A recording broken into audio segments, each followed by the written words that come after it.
कहानी का सिर्फ एक मोड़ है।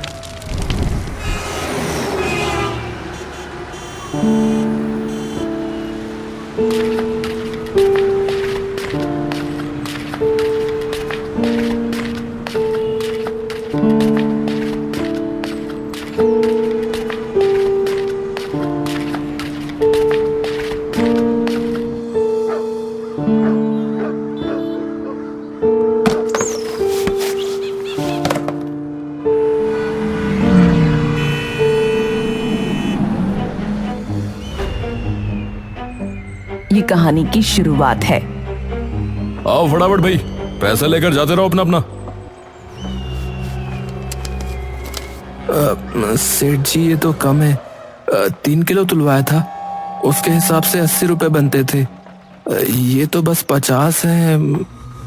अरे जितने है उतने संभाल पहले, और जल्दी हट, पीछे और भी लोग लाइन में हैं, चल।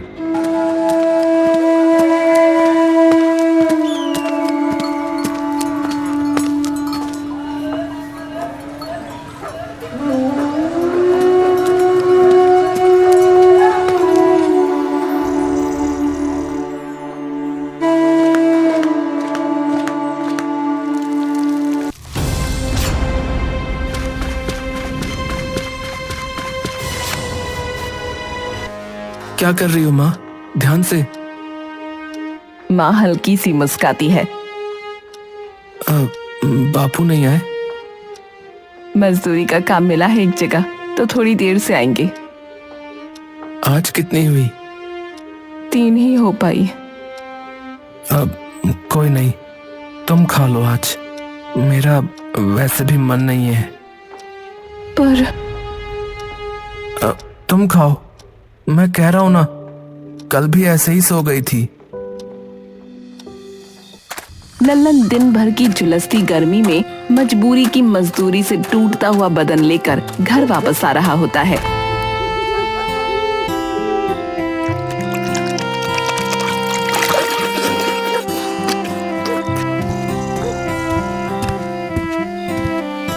जब चूल्हे पर जलती आग की तपन और उसके धुएं से भरी हुई झोपड़ी में लल्लन आता है, तो उसकी नजर सबसे पहले नीचे बिछे गद्दे पर लेटे हुए अपने दोनों बेटा बेटी पर पड़ती है।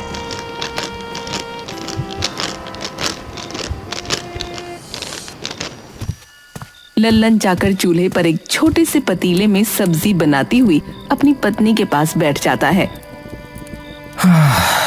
कुछ खाया इन्होंने? खा लिया था। और तूने? मैंने आज सुबह खा ली थी, आप खा लो। अब तू खा ले, कोई नहीं, मैं सुबह खा लूंगा। पूरे दिन की मजदूरी करके आए हो आप खाओ। अपने माँ बाप की इस बहस को बिरजू अपनी छोटी बहन को पंखा करते वक्त सुन रहा था। वो पंखा नीचे रखता है और अपनी बहन की ओर देखता है। उसकी बहन सो चुकी होती है। गंदगी में गुजारा ढूंढता मन, रोड़ी बदरपुर, पत्थर में टूटता तन। मेरी एक ऐसी अदृश्य दुनिया जिसमें सौदे सेकती अगन। इसकी न कोई अपनी रोशनी और इसका न कोई अपना गगन।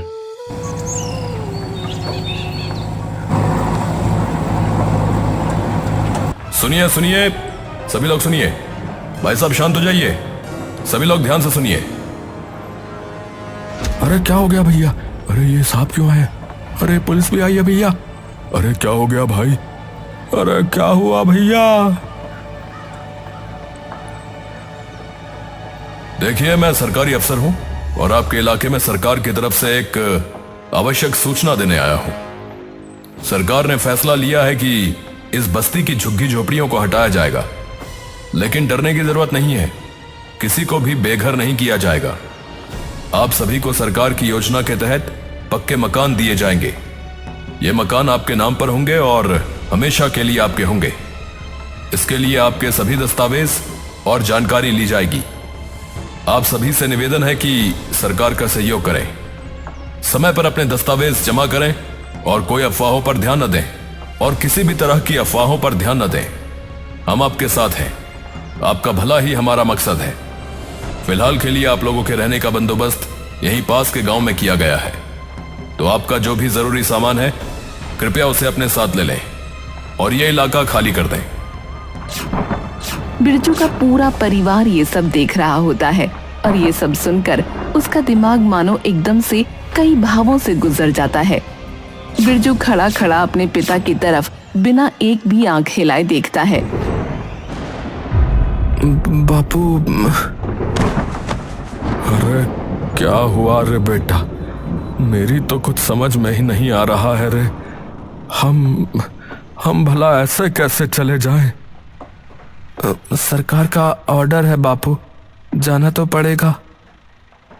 अरे पर यहाँ रहते हैं हम लोग, यहाँ से कहाँ जाएंगे रे? हम तो सालों से यहीं रह रहे हैं। अब एकदम से ये लोग आके कह रहे हैं कि अपनी पूरी जिंदगी उठाओ और जाओ यहाँ से। अरे ऐसे कैसे जाए रे? कोई नहीं बापू, आप आओ, उठो पहले। माँ, तुम सामान बांधना शुरू करो, थोड़ी देर में ही निकलना होगा। और तेरी और पिंकी की पढ़ाई का क्या होगा रे?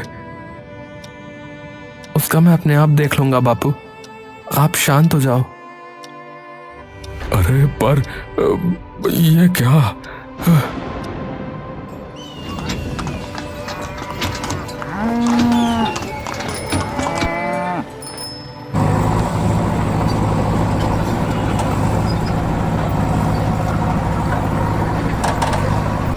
आज मेरी दुनिया भी छिन गई मुझसे, संभाल के रखी थी हाथों में कुछ उम्मीद। ये क्या हुआ ऐसा कि वो उम्मीद भी खिंच गई हमसे।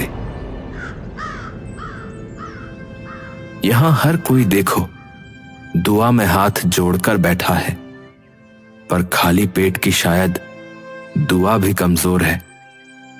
शायद तभी ये रकीब हमसे मुंह मोड़ कर बैठा है। सभी लोग सरकार के दिए गए नए इलाके में पहुंचते हैं, जहां कट्टों से बने कुछ छोटे टेंट लगे होते हैं। ये देखते ही लल्लन एकदम से अपना माथा पकड़ लेता है। हे राम! अरे ये कहाँ पटक के मारा है सरकार ने हमें।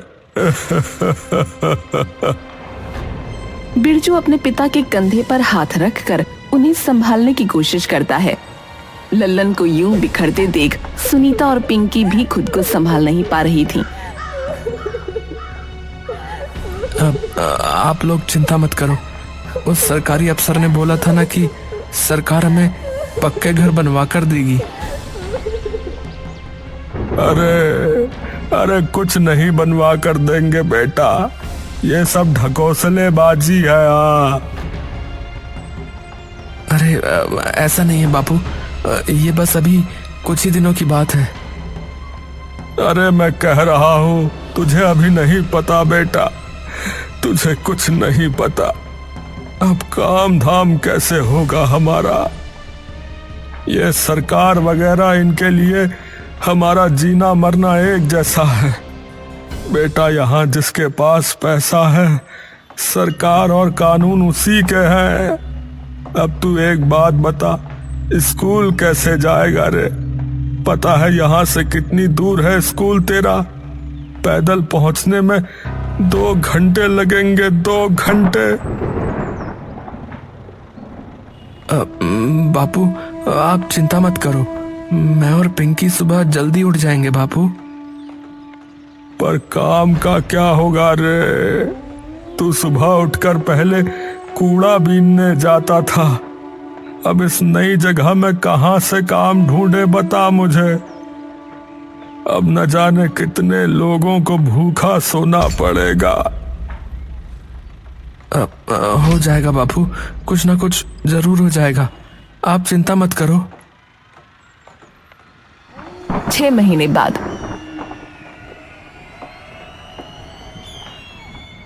भूखमरी के कारण मानो हर घर के आदमी का चेहरा पीला पड़ चुका था और शरीर दुर्बल हो चुका था। पिंकी, चलो, टाइम हो रहा है। पिंकी उसकी तरफ देखती है कि तभी माँ वहां आ जाती है।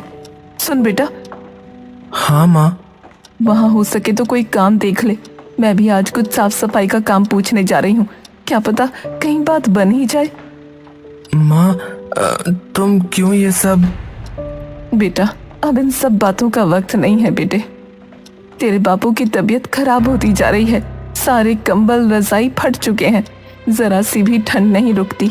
3 दिन हो गए हैं कुछ खाए, बस जिद पकड़ कर बैठे हैं, काम ढूंढना है। इस हालत में तो इनसे चला भी नहीं जाएगा। डॉक्टर के पास लेके जाना पड़ेगा इन्हें जल्दी।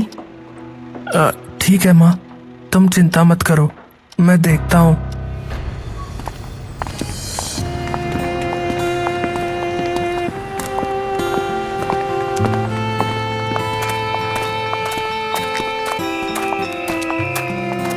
बिरजू क्लास में बैठा है। उसका पूरा ध्यान इस तरह से अपने अध्यापक की हर बात पर है, मानो किसी ने अर्जुन को कोई निशाना साधने को कह दिया हो।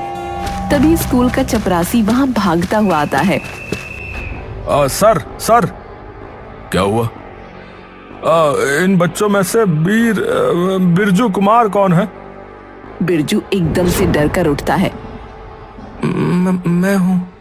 चपरासी उसकी तरफ गंभीरता से देखता है। तुम्हें नीचे बुलाया है। बिरजू बिना कोई सवाल जवाब किए नीचे भागता है और जैसे ही नीचे जाकर देखता है तो सामने उसके राजू काका खड़े होते हैं। उनकी आंखों में सिर्फ आंसू भरे होते हैं। बिरजू, वो बिरजू। बिरजू का दिमाग एकदम से काका को वहां देखकर सुन्न पड़ चुका होता है। क्या हुआ काका, आप रो क्यों रहे हो? अरे वो अपना लल्लन नहीं रहा। बिरजू की दुनिया मानो एकदम से उसके अंदर बिखर जाती है।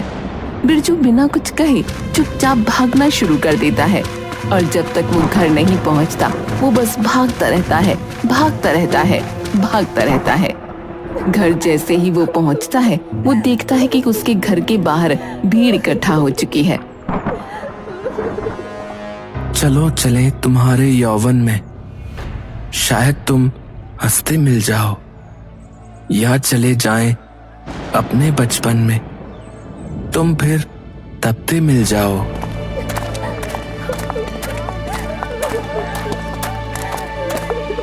चलो तुम चैन से सो जाओ, अब कोई गम की रात नहीं। जो तुम मुझ में भर भर कर हो तो फिर डरने की बात नहीं। मुझे वो पल याद आता है जब तुम्हारे कंधे पे बैठा कुछ गा रहा हूं मैं। ये कैसा अभाग सा घेरा है, देखो आज अपने ही कंधे पे तुम्हें लिए जा रहा हूं मैं।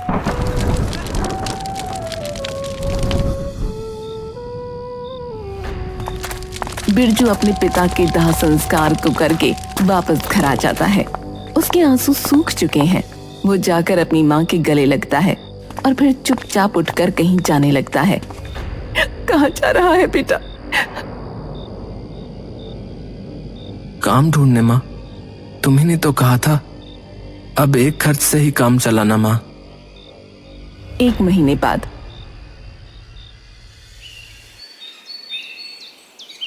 बिरजू अपने सर पर ईंट ढो रहा था और एक जगह जाकर उन ईंटों को जमा कर रहा था। उसके सामने एक बड़ी सी हवेली है। बिरजू ये देखकर एकदम से विचलित हो जाता है और वहीं खड़े उसके राजू काका से पूछता है।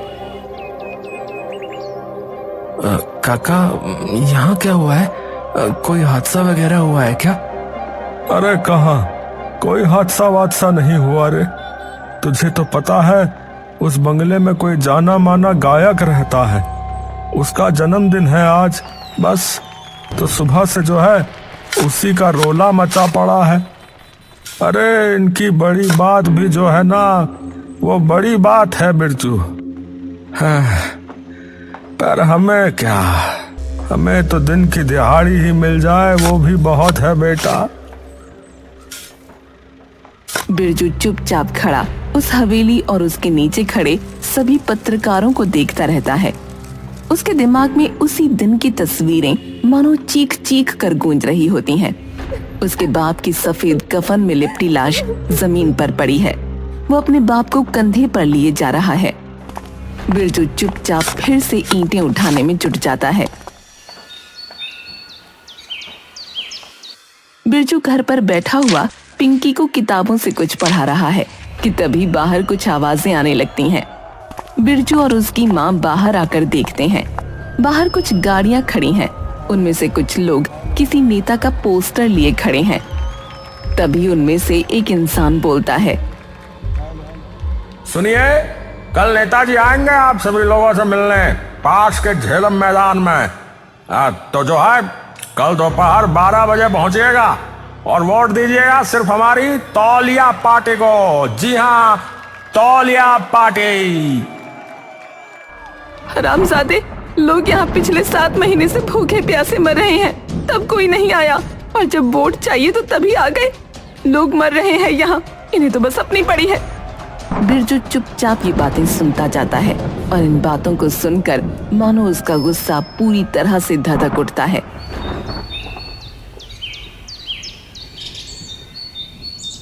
बिरजू अपने काका के साथ मजदूरी के वक्त खाना खा रहा होता है। काका, इस भाषण में जो होने वाला है झेलम मैदान में, इसमें ये सभी पत्रकार लोग भी आएंगे क्या? अरे क्यों नहीं आएंगे बेटा, जहां इनकी खबर बिके वहां तो ये दौड़े दौड़े आएंगे भाई। तो काका, मेरे बाप का गरीबी से मर जाना इनके लिए कोई खबर नहीं थी क्या? बेटा, गरीब की तो लाश भी इन्हें बस जो है पुतला लगती है, और क्या। तो चलो काका, चलो। काका? हाँ, अरे कहाँ? बिरजू काका का हाथ पकड़ सभी मजदूरों को इकट्ठा करता है। गधों की तरह तपते फिरो, इनके घरों के लिए सड़क बनानी हो तो हम, घर बनाना हो तो हम, नाले साफ करवाने हो तो हम। तो भाइयों एक बात बताओ, क्या हमें हक नहीं है इनसे कुछ मांगने का? हम लगे रहें और ये हमें हमारी दिहाड़ी भी ठीक से ना दे? हम मरे जिए इन्हें कोई फर्क भी ना पड़े? क्यों भाई, हमने ठेका ले रखा है इनके सपनों का, जब ये हमारी जरूरतें नहीं देख पाते। भले ही मजदूर हैं, पर फावड़े सरिये हमारे भी हाथ में है।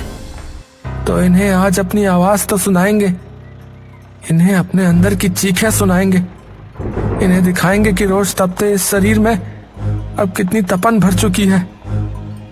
तो क्या बोलोगे आप लोग भी? बताओगे हमारा दर्द? सभी मजदूर जोर जोर से चीखकर उसके समर्थन में आ जाते हैं। सभी मजदूर नेता के भाषण में घुस आते हैं और मंच की तरफ जाने लगते हैं। किसी के हाथ में कुल्हाड़ी, तो किसी के हाथ में हथौड़ा, तो किसी के हाथ में फावड़ा। हथौड़ा लिए बिरजू सबसे आगे चल रहा था। तभी पार्टी का एक कार्यकर्ता आकर उसे रोकने लगता है। अरे अरे पीछे चलो, चलो। यहाँ कहाँ चले आ रहे हो? चलो भैया, भैया, पीछे पीछे। ये देखकर पूरी भीड़ में हाहाकार मच जाता है। सारे कैमरे उसकी तरफ मुड़ जाते हैं। नेता ऊपर खड़ा डर से कांपने लगता है। सभी कार्यकर्ता वहां से डरकर भाग जाते हैं। बिरजू मंच पर आता है और नेता को धक्का मारकर साइड कर देता है और माइक अपने हाथ में लेता है। क्या हो गया? क्यों इतना हाहाकार? क्योंकि नेता को धक्का मार दिया इसलिए? मेरा बाप पिछले महीने मरा, किसी को पता है? नहीं पता होगा, क्योंकि लोग तो रोज ही मरते रहते। पर फिर कल उस गायक के जन्मदिन पर गए हुए थे, बताओ। चलो, मेरे बाप की मौत या ये जितने भी मजदूर हथौड़ा फावड़ा लिए खड़े, इनकी परेशानी कभी सुनी? पर आज तो खबर बन ही गई होगी, है ना? 7 महीने पहले हमसे हमारे घर छीन लिए, ये कहकर कि 2 महीनों में पक्का मकान बना देंगे। 7 महीने हो गए, वहां तो किसी ने आकर भी नहीं झांका। वहां ना पानी की सुविधा है, ना खाने की। जब भी माने या बापू ने मुझसे कहा कि बेटा ये दिक्कत है या वो हो जाएगा, तब मैंने हमेशा एक ही बात कही, कोई नहीं, आप चिंता मत करो। जिस दिन मेरा बाप गया उस दिन मेरी माँ ने कहा तो कोई काम ढूंढ ले, तेरे बापू से ना हो पा रहा। मैंने कहा ठीक है माँ, तू चिंता मत कर। सबको यही बोलता पर अंदर तिल तिल मरता रहा खुद। मैं स्कूल गया और बापू की खबर आ गई, और उसके बाद मुझे आज तक ये भी नहीं पता कि उस दिन के बाद मेरा बैग कहाँ गया। सवाल पूछता हूं आप लोगों से, उसके जवाब देना, ठीक है? तुम्हारी सांसों का मोल क्यों ज्यादा और हमारी सांसों का क्यों कम? तुम्हारी नज़में भी अनमोल और हमारी चीखें भी बेदम। तुम्हारे घर के हम निर्माता, फिर क्यों मरते हम नक्षत्र में? उसकी परतें तुम्हारे तन पे, फिर हम क्यों मरते ठंडे घर में? रोज क्यों झुलसते, रोज क्यों तपते ये दिहाड़ी वाले हाथ हमारे? मैले हाथों पर क्यों हैं हंसते? कब देखोगे, कब सुनोगे, हमको तुम कब चुनोगे? चलो फूलों से सजाते हैं हम अपनी कब्र, शायद तब बन जाए देखने लायक कोई खबर। तभी बिरजू देखता है कि सामने से पुलिस की कई जीपें वहां आकर रुकती हैं और उसमें से कई सारे पुलिस अफसर बाहर निकलकर भागते हुए उनकी ओर आते हैं। ये देखो हमारे रखवाले, हमारे पैसों के मतवाले, इन्हें तो आना ही था। मैं ऊपर आके जो खड़ा हो गया, क्योंकि ये मंच नहीं रंगमंच है। यहाँ हम गरीबों का कोई नहीं, सिर्फ यहाँ नेता और अभिनेता आ सकते हैं। अगर मेरी बात का बुरा लगा हो तो बस मुंह मोड़ लेना, तो ना हम सुनाई देंगे और ना दिखाई देंगे।